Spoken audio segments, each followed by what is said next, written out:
ఆనంద్ భైరవి పుట్టినరోజు కావడంతో ఇంట్లో అందరూ కూడా సంతోషంగా డైనింగ్ టేబుల్ దగ్గర కూర్చొని భోజనం చేస్తూ ఉంటారు. ప్రీతి శరణ్య ఇద్దరూ కలిసి ఎన్నో రకాల స్పెషల్స్ చేస్తారు.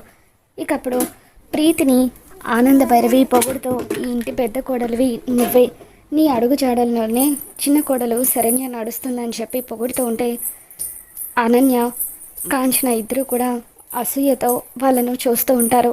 ఇక ఇంతలో ప్రీతి అనన్యను పిలుస్తూ ఏ అనన్య ఇలా వచ్చి అత్తయ్యకి సాంబార్ వడ్డించు అని అంటూ ఉంటుంది. అలాగే అమ్మ అంటూ అనన్య సాంబార్ తీసుకొచ్చి కావాలని ప్రీతి మీద సాంబార్ పోస్తుంది.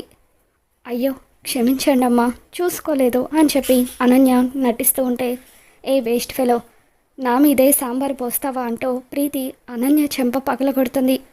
దాంతో అనన్య ప్రీతికి ఎదురు తిరిగి మాట్లాడుతూ నేనేదో కావాలని పోసినట్టు అలా చేసుకుంటారేంటి అని అంటూ ఉంటే సాంబార్ పోసింది చాలక మళ్ళీ నాకే ఎదురు తిరిగి మాట్లాడతావా అంటూ మరొకసారి ప్రీతి అనన్య చెంప పగలగొడుతూ ఉంటుంది.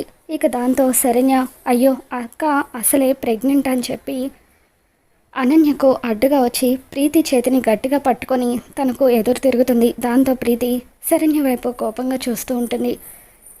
ఇక శరణ్య వెనక దాక్కొని అనన్య చోద్యం చూస్తూ శరణ్య తనకు అండగా నిలబడినందుకు ఎంతగానో ఆనందపడుతూ ఉంటుంది. మరి అనన్య మూలంగా ప్రీతికి శరణ్యకు మధ్య గొడవలు మొదలవబోతున్నాయా? ఏం జరగబోతుందో మళ్ళీ మన ఛానల్లో తెలుసుకుందాం. ఈ వీడియో మీకు నచ్చినట్లయితే తప్పకుండా లైక్ చేయండి.